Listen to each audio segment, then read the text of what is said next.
सारे बच्चे बताओ रेवेन्यू फ्रॉम ऑपरेशन दिया हुआ है कि नहीं? बताओ ये कौन से बेसिस पर होगा? रेवेन्यू फ्रॉम ऑपरेशन का मतलब समझते हो? रेवेन्यू फ्रॉम ऑपरेशन का मतलब होता है सेल्स। बताओ ये कौन से बेसिस पर होगा? कैश बेसिस या अक्रूवल बेसिस? तो इसको किस में कन्वर्ट करना है? कैश बेसिस में। तो क्या करूं? सारे बच्चे समझदार हैं। यहां पर मैं लिख रहा हूं कैश रिसीव फ्रॉम डेटर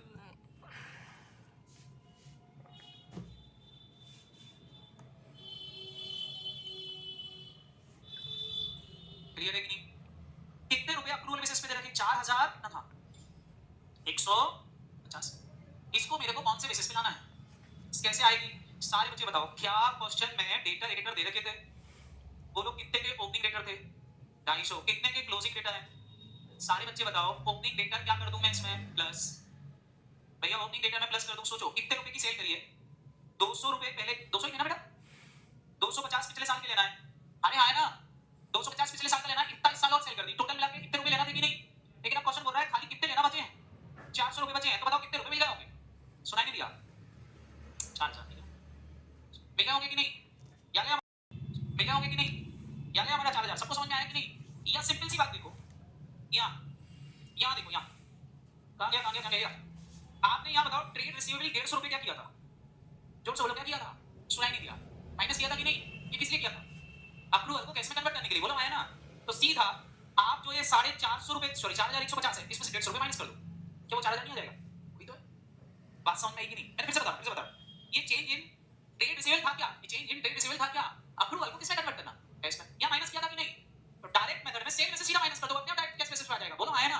तो करना वही जो ऊपर वर्किंग कैपिटल चेंजेस दिए ना उसको प्लस माइनस करना और लिखते जाना काम खत्म। इसके अलावा कुछ भी नहीं। Direct method is very easy. जो चेंज इन वर्किंग कैपिटल है ना बस वही प्लस माइनस करते जाना। जो ऊपर किया था वही काम यहां कर दो। P&L के आइटम है तो सारी चीजें किसमें कन्वर्ट हो जाएंगी? कैश में। इसमें कन्वर्ट हो जाएंगी कैश में। और बताओ next one is cash paid to credit. अरे नहीं अदर इनकम भी तो थी। सारे बच्चे बताओ अदर इनकम भी तो थी। अदर इनकम कितने की थी? सुनाई नहीं दिया? कितने की थी? 24। नोट नंबर 4 में बताया था ये अदर इनकम क्या है? Interest and dividend. बताओ ऑपरेटिंग एक्टिविटी का पार्ट है क्या? आएगी क्या? तो इसका कुछ होगा क्या? इसका कुछ करने की जरूरत नहीं। डायरेक्ट मेथड तो सीधी सीधी है। डायरेक्ट मेथड में भैया जो आता है वो लिखना है। जो नहीं आता उसका ना तो प्लस करना नहीं माइनस करना। तो 100 रुपए आएगा क्या? नहीं। तो 100 रुपए हमारे कोई काम का नहीं है क्योंकि हमारी इस एक्टिविटी का पार्ट नहीं। चलो P&L से अपन चल रहे हैं। ये काम खत्म हो गया। उसके बाद आया purchase of stock and trade. कितना दे रखा? Purchase of stock and trade कितना दे रखा? 2400। स्टॉक एंड ट्रेड का मतलब होता है क्रेडिटर। खरीदा का मतलब किससे खरीदा होगा? क्रेडिटर से। तो पेमेंट क्या होगा क्रेडिटर को? लिखो क्या लिखूं यहां पर? कैश पेड टू क्या लिखूं? क्रेडिटर या ट्रेड पेबल जो भी लिखा हूं। कितने रुपए दिख रहा है स्टॉक एंड ट्रेड का? बताना। दिख रहा बोलो रे। हां 2400 दिख रहा है क्या? आ गया 2400। सारे बच्चे जरा देखो इस साल परचेज करी 2400 की और पिछले साल का क्रेडिटर को कितना पेमेंट करना बाकी था? देखो जरा पिछले साल का क्रेडिटर को कितना पेमेंट करना बाकी था? बोलो 230 और अभी भी देना बाकी है कितना? 250। 230 क्या कर दूं इसमें? जल्दी से बताओ 230 क्या कर दूं इसमें? प्लस और माइनस कितना कर दूं? 250। सारे बच्चे जल्दी से बताएंगे कितना आ रहा? 2380 रुपए का हमने पेमेंट कर दिया होगा कि नहीं? तो बस लिख दो 2380 का पेमेंट कर दिया होगा। ये आउटफ्लो क्यों दिखा रहा है? पेमेंट किया होगा। बोलो आया ना? चलो ये भी निपट गया। कौन सा वाला?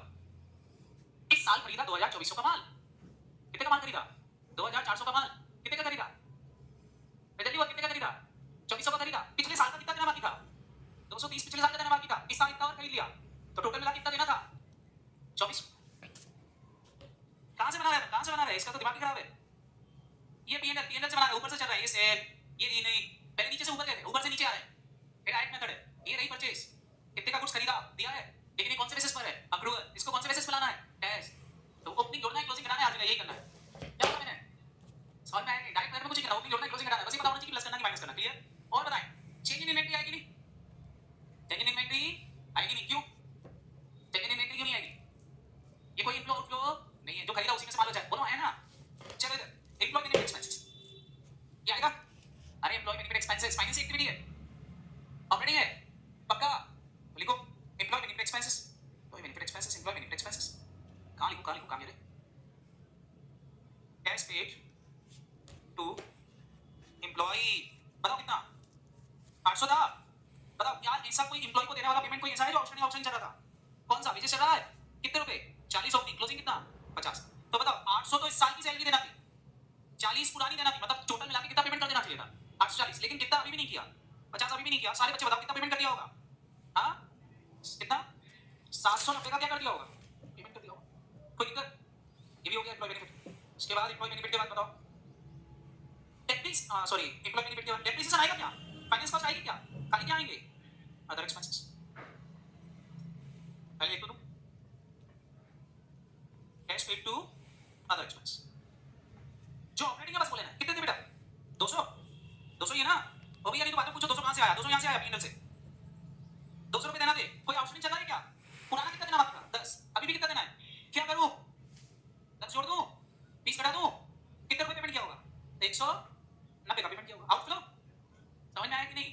खत्म। और कोई खर्चा है क्या? ये घटा दो। ये आ गया हमारा profit sorry cash from operating activity before tax. बोलो कितना है? 640। इसमें से माइनस कर दूं क्या? अच्छा टैक्स पेड निकालना है कि निकाल लिया है? निकाल लिया। कितना पेमेंट किया था? कितना है? सारे बच्चे बताओ इस एक्टिविटी से भी आंसर कितना है? क्या सेम आया? ये कौन सी मेथड होगी?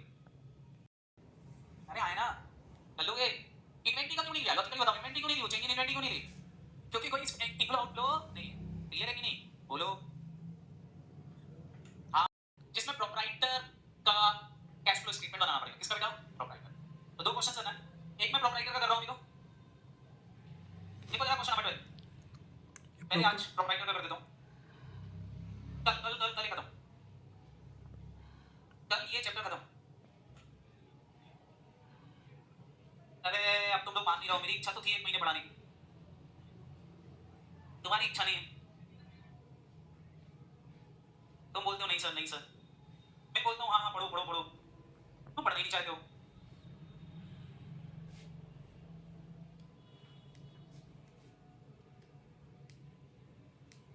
चलो ऊपर कॉन्सेप्ट लिख देना। Concept of sole proprietor. Sole proprietor का कैश फ्लो स्टेटमेंट कैसे बनता है? सोल प्रोप्राइटर समझते हो कि नहीं? अच्छा अभी तक जितने भी किए वो किसके क्वेश्चन किए? कंपनी के। अब किसके कर रहे हो? Sole proprietor. क्लियर है कि नहीं? अच्छा मेरे को ये बताओ पीएनएल वाला पार्ट समझ में आ गया कि नहीं? मैंने आपको दोनों बता दिया। डायरेक्ट से भी कर सकते हो पीएनएल के केस में और क्लियर है कि नहीं? चल सारे बच्चे यहां ध्यान से देखना। सोल प्रोप्राइटरशिप बिजनेस का क्वेश्चन भी एग्जाम में आता है। तो एक चीज मेरे को बताओ सोल प्रोप्राइटरशिप बिजनेस में जो नेट प्रॉफिट होता था उसका क्या करते थे? अरे कम से कम ये तो बता दो नेट प्रॉफिट का क्या करते थे सोल प्रोप्राइटर? क्या कैपिटल में ऐड कर देते थे?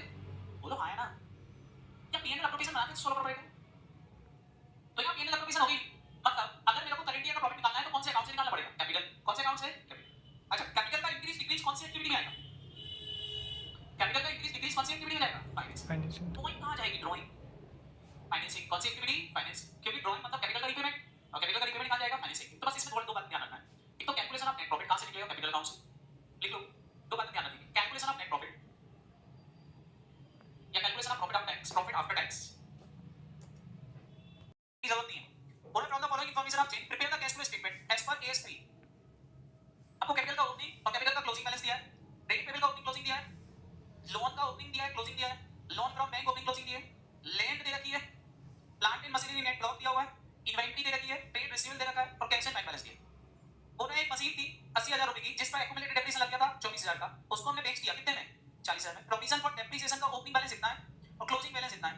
और net profit for the year ending was rupees 3 lakh 60,000। क्या हमको क्वेश्चन में नेट प्रॉफिट दे दिया है कि निकालने की जरूरत है? दे दिया मतलब निकालने की जरूरत नहीं। अगर क्वेश्चन में ड्राइंग दे देंगे तो नेट प्रॉफिट निकालना पड़ेगा और नेट प्रॉफिट दे देंगे तो ड्राइंग निकालना पड़ेगा। मतलब इस क्वेश्चन में क्या आएगी हमारी बैलेंस शीट में? ड्राइंग। क्या आएगी बेटा? ड्राइंग। सारे बच्चे फटाफट सबसे पहले तो कैश फ्लो स्टेटमेंट बना लो। फॉर्मेट क्या डायरेक्टली लिख दूंगा मैं इसमें। छोटा सा क्वेश्चन बड़े बड़े क्वेश्चन में फॉर्मेट। क्या मैं सारी चीजें यही लिखता जाऊं? बच्चों क्या मैं सारी चीजें यही लिखता जाऊं? सारे बच्चे जल्दी से बता दो। कोई कुछ बोल ही नहीं रहा। क्या लिख दूं? चल स्टार्ट कहां से करते हैं? स्टार्ट कहां से करते हैं? First cash from operating activity. यहां से लिखते हैं प्रॉफिट आफ्टर टैक्स। इसमें हम क्या जोड़ देते हैं? इसमें क्या जोड़ देते हैं? अच्छा सारे बच्चे बताओ टैक्स की कोई इंफॉर्मेशन मिली क्या? टैक्स की कोई इंफॉर्मेशन है क्या? लिख देता हूं एक बात बोलना जाएगा। लिखा लिखा क्या आ जाता है फटाफट बोलो। Profit before tax. इसमें हम प्लस या माइनस कर देते हैं। Non cash item and non operating item. सारे बच्चे बताओ ये प्लस माइनस करने के बाद यहां कुछ कुछ आ जाता है। उसको कुछ बोल देते हैं क्या, cash from operating activity before working capital change. यहाँ फिर से कुछ प्लस माइनस कर देते हैं, यहाँ प्लस से कुछ प्लस माइनस कर देते हैं, तो हमारा कुछ आ जाता है, क्या आ जाता है, बिफोर टैक्स। यहाँ माइनस कर देते हैं, अगर एक्स्ट्राऑर्डिनरी आइटम होगा तो एक्स्ट्रा आएगा, ये माइनस कर देने से कुछ आ जाता है, क्या आ जाता है बताओ, कैश फ्रॉम, क्या हमारा पहला आइटम आ गया कैश फ्रॉम ऑपरेटिंग। चलो पहली चीज आ गई, दूसरी चीज क्या निकालते हैं बोलो, कैश फ्रॉम इन्वेस्टमेंट एक्टिविटी, थोड़ी सी जगह छोड़ देते हैं, और तीसरी चीज क्या आएगी, कैश फ्रॉम फाइनेंसिंग एक्टिविटी, थोड़ी सी जगह छोड़ देते हैं, लास्ट में क्या आ जाता है, net cash and cash equivalent. इसमें हम प्लस कर देते हैं क्या, opening cash and cash equivalent, तो हमारे पास कुछ कुछ मिल जाता है क्या, क्लोजिंग कैश एंड कैश,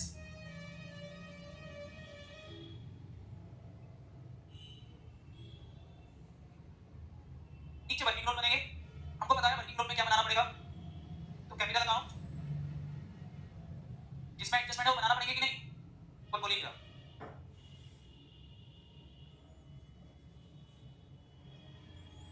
और किसमें एडजस्टमेंट था, मशीन, किसमें बेटा,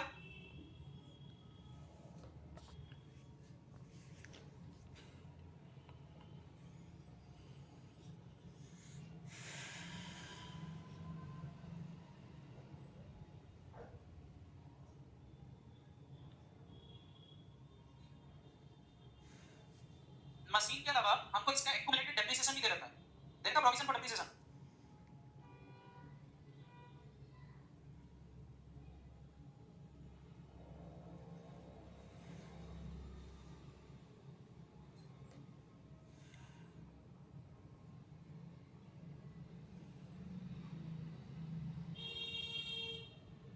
ताकि और कोई अकाउंट बनाने की जरूरत, ओके बेटा खत्म, चलो लिखना चालू करते हैं।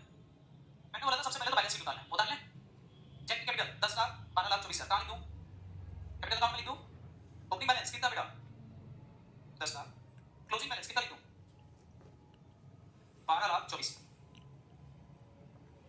चलो ट्रेड पेबल कहाँ आएंगे, 3 20 से 3 52 हो गए, ट्रेड पेबल कहाँ आएंगे, 3 20 से 3 52 हो गए, कहाँ आएंगे, हाँ change in working increase in trade payable, बताओ तो जरा कितना, 3 20 से 3 कितना 32,000 से बढ़ गए, बढ़ गए तो मतलब हमने उनका पैसा रोक लिया कि उन्होंने हमारा रोक लिया, हमने रोका, तो इनफ्लो कितना 32,000 का इनफ्लो, सही है क्या, इनफ्लो क्यों लिखा, चलो इधर मिसेस जैन का लोन 2 लाख था, जीरो हो गया, क्या कर दिया होगा, कौन सी एक्टिविटी, मैंने से लिख दूं, कौन सी एक्टिविटी, मैंने से लिख दूं, कितना कितना 2 लाख का inflow outflow, loan from bank 3 20 था 4 लाख हो गया, क्या किया होगा, लिया होगा, लोन टेकन फ्रॉम बैंक कितना, इनफ्लो, मजा आ रहा है, लिखते जाओ क्या है, लैंड 6 लाख की थी 880 हो गई, लैंड में कोई एडजस्टमेंट नहीं है, क्या किया होगा, कौन सी एक्टिविटी, कितने की खरीदी, 1 लाख 280, इनफ्लो आउटफ्लो पक्का 280 की outflow, plant and machine net दे रखा, भैया पहले तो इसका ग्रॉस निकालना पड़ेगा, पहले तो इसका क्या निकालना पड़ेगा, ग्रॉस, क्योंकि दो अकाउंट अलग अलग हैं, क्लियर है कि नहीं, तो भैया इसकी कॉस्ट निकालना पड़ेगी, तो ये रही प्लांट एंड मशीनरी, मैं यहाँ लिख रहा हूँ plant and machinery, plant and machinery में एक आती है कॉस्ट, क्या आती है फटाफट बोलो, कॉस्ट, प्लांट एंड मशीनरी में एक तो होती है कॉस्ट, कॉस्ट में से क्या माइनस होता है, प्रोविजन फॉर डेप्रिसिएशन, तब जाके मेरे को क्या मिलता है फटाफट बोलो, आपको दो चीजें गिवन है, दो चीजें गिवन है, एक तो प्रोविजन का बैलेंस दे दिया, किसका बैलेंस दे दिया बेटा, प्रोविजन, प्रोविजन का ओपनिंग बैलेंस था बोल रहे हैं 2 लाख और क्लोजिंग कितना है 3 20, प्रोविजन का बैलेंस हमको दे दिया है कि 2 लाख और क्लोजिंग कितना है बेटा 3 20, और दूसरा आपको नेट बिल आउट दे दिया, नेट बैलेंस दे दिया, नेट कितना बैलेंस शीट में देखना जरा, नेट बैलेंस शीट में कितना था 640 और 440, तो बोल रहे हैं ओपनिंग कितना था 640 और क्लोजिंग कितना बोल रहे हैं, सारे बच्चे बताओ कॉस्ट कितनी रही होगी, निकाल सकते हो, ये कितनी रही होगी 840 कॉस्ट ओपनिंग रही होगी, और इसकी 7 लाख 60,000। समझ में आया कि नहीं? पक्का? क्या करूं इसको? लिख दूं? लिख दो ओपनिंग क्लोजिंग, लिख सकते हो। मशीन ये हमेशा कौन सी प्राइस पे आती है? Cost cross. बताओ कितना था ओपनिंग? 840। अच्छा सही लिखेंगे क्या? ठीक है सर। असेट है पूरा असेट सही। ओके बोलो कितना? 840। क्लोजिंग कितना बोल रहा है? हाँ 7 लाख 60। इसका बता दो प्रोविजन फॉर डेप्रिसिएशन का ओपनिंग बैलेंस 2 लाख और क्लोजिंग कितना? ये दो अकाउंट थे, एक अकाउंट आपको कनेक्ट दे दिया था, हमने दोनों अकाउंट बना लिया कि नहीं? इसके बाद इसके बाद इसके बाद इसके बाद इन्वेंटरी 280 से 2 लाख, 280 से 2 लाख क्या हो गई? बढ़ गई। कितनी बढ़ गई? कितनी हो गई? 80,000 बढ़ गई कि कम हो गई? कम हो गई। ओहो कम हो गई, कम हो गई सर, कम हो गई तो क्या हुआ होगा? क्या पैसा आ गया होगा? बोलो कितना? 80,000 आ गया होगा। चल इनफ्लो, इसके बाद इन्वेंटरी के बाद ट्रेड रिसीवेबल 240 से 4 लाख हो गए, कम हो गए बढ़ गए? इंक्रीज इन ट्रेड रिसीवेबल बताओ कितना? हाँ 160। इनफ्लो आउटफ्लो, आउटफ्लो क्यों? उनने हमारा पैसा रोक लिया। बोलो अब सारे बच्चे जल्दी से बताएंगे। कैश का ओपनिंग बैलेंस 80, क्लोजिंग कितना है? 56। ये कहां लिख दूं? 80 56 कहां लिख दूं? 80 56 हो गया खत्म। सर सर इधर 24 आएगा और 24 कैसा आएगा? आएगा कि नहीं? पक्का आएगा। चलो करते हैं। अब एडिशनल इंफॉर्मेशन बोल रहा है एक मशीन जिसकी कॉस्ट क्या थी? पहले तो बताओ ये 80,000 रुपए की कॉस्ट कहां ले जाऊं? 80,000 की कॉस्ट वाली मशीन कहां ले जाऊं? बताओ इस अकाउंट से निकाल निकाल ले जाऊं? एडी में ले जाऊं? 80,000 रुपए यहां क्रेडिट, एडी में क्या कर दूं? Debit to machine. आगे क्वेश्चन हो रहा है इस मशीन पर डेप्रिसिएशन लग चुका था कितना? 24,000। क्या करूं इस 24,000 का डेप्रिसिएशन का? बोलो क्या इसको भी निकालना पड़ेगा? किससे? एडी से। 24,000 रुपए एडी में ले जाऊं, 24,000 यहाँ डेबिट, यहाँ क्या हो जाएगा? क्रेडिट। क्या लिख दूं? बताओ इसका कैश फ्लो में कोई इफेक्ट आएगा क्या? क्या डेबिट क्रेडिट यही हो गए? डबल इफेक्ट यही हो गया तो कैश फ्लो में कोई इफेक्ट? क्या हमने इसको बेच दिया? कितने में कितने में कितने में? 40 में बेच दिया। बेच तो भैया असेट डिस्पोजल में क्या लिख दूं? By bank. कितने रुपए? क्या इसका इफेक्ट देना पड़ेगा डबल? 40,000 में बेच दिया। बताओ 40,000 कौन सी एक्टिविटी में लिख दूं? 40,000 कौन सी एक्टिविटी में? बोलो क्या लिख दूं यहाँ पर? Sale of machinery. कितनी? इनफ्लो या आउटफ्लो? अब इस एडी अकाउंट में डिफरेंस आएगा, इस एडी अकाउंट में डिफरेंस आएगा। सारे बच्चे बताओ एडी अकाउंट में डिफरेंस को क्या बोलते हैं? प्रॉफिट और लॉस। क्या आ रहा है? कितने का? इस लॉस का ट्रीटमेंट बताओ। ये लॉस यहाँ एक अकाउंट में आया, दूसरे बैंक में कहां चला गया होगा? पीएनएल में चला गया होगा। पीएनएल में इसको क्या करना पड़ेगा? अपोजिट नॉन कैश आइटम में क्या करना पड़ेगा? लॉस ऑन सेल ऑफ क्या? कितना? 16,000 प्लस या माइनस? ओके। इसके बाद इसके बाद इसके बाद इसके बाद नेक्स्ट पॉइंट देखा जरा। इसके बाद क्या है? पूरा प्रोविजन फॉर डेप्रिसिएशन का ओपनिंग बैलेंस क्लोजिंग बैलेंस कर लिया है क्या? तो अब जरा फटाफट मशीन के सारे पॉइंट हो गए तो मशीन अकाउंट क्लोज करा दो जल्दी से। बताओ मशीन अकाउंट में क्या आना बाकी रह गया? करंट ईयर का डेप्रिसिएशन बताओ कितना लगा हुआ करंट ईयर का डेप्रिसिएशन? ये अकाउंट आने तो लग गया कि नहीं? हाँ कितना आ रहा? 24 प्लस कितना? 1 लाख 1,44,000 का जो डेप्रिसिएशन आया बैलेंसिंग फिगर बताओ इसका क्या होगा? एक इफेक्ट यहाँ आया, दूसरा इफेक्ट कहाँ जाएगा? Cash flow. कैश फ्लो में क्या हो जाएगा? माइनस की प्लस? डेप्रिसिएशन ऑन मशीन कितना? 144 प्लस कर दो। इसके बाद प्लांट एंड मशीनरी अकाउंट बच गया। प्लांट एंड मशीनरी अकाउंट बताओ 840 में 80 गया, 360 बचा क्या? सॉरी 760 बचा कि नहीं? टेली है मतलब कोई परचेज क्लियर है कि नहीं? टेली हो गया। अब लास्ट बच गया और करंट ईयर में प्रॉफिट हुए। करंट ईयर में क्या हुए? प्रॉफिट। कितने के प्रॉफिट हुए? करंट ईयर में प्रॉफिट हुए 360। क्या लिखूं यहां पर? बाय नेट प्रॉफिट कितना? अच्छा मजे की बात बताऊं तुमको, बताओ प्रोप्राइटरशिप में जो नेट प्रॉफिट आते हैं वो हमेशा बिफोर टैक्स होते हैं। बताओ इनकम टैक्स वहां ड्राइंग मानते हैं। इनकम टैक्स क्या मानते हैं वहां? ड्राइंग। याद आया कि नहीं? बोलो पीएनएल में कभी इनकम टैक्स आता ही नहीं तो बिफोर टैक्स ही होता है। अरे मैडम ने बताया नहीं था क्या? चलो मैंने बता दिया भैया, लिख लेना। हाँ हमेशा प्रॉफिट बिफोर टैक्स ही होते हैं। पीएनएल में कभी इनकम टैक्स लिखा? प्रोप्राइटरशिप के लिए इनकम टैक्स क्या है फटाफट बोलो। ड्राइंग है। बचपन में ऐसा मैडम ने पढ़ाया होगा? नहीं पढ़ाया था? ट्यूबलाइट चली इसलिए ये जो मैंने टैक्स यहाँ प्लस माइनस लिखा है ये लिखने की जरूरत ही नहीं थी। क्यों? क्योंकि यहाँ हमेशा क्या आएगा? प्रॉफिट बिफोर टैक्स क्या आएगा। चलो बताओ नेट प्रॉफिट में लिख देता हूँ कितना रुपए का डबल इफेक्ट देता हूँ। 360 यहाँ क्रेडिट किया, 360 यहाँ डेबिट कर देता हूँ। 360 टैक्स कुछ है नहीं, ये 360 बिफोर टैक्स हो जाएगा। क्लियर आया ना? बस कैपिटल अकाउंट में मिसिंग फिगर है, कैपिटल अकाउंट में मिसिंग फिगर है। बताओ क्या होगी? कितने की? 1,36,000 की ड्राइंग है। कौन सी एक्टिविटी में लिखूं? पक्का फाइनेंस एक्टिविटी में। ड्राइंग क्या है? रीपेमेंट ऑफ कैपिटल है। बोलो कितनी? 1 लाख। इनफ्लो या आउटफ्लो? बस हो गया डबल पे। कैपिटल अकाउंट भी क्लोज हो गया। बस अब कैश फ्लो क्लोज करना है। फटाफट क्लोज करवा दो जल्दी से। जोड़ दो भैया।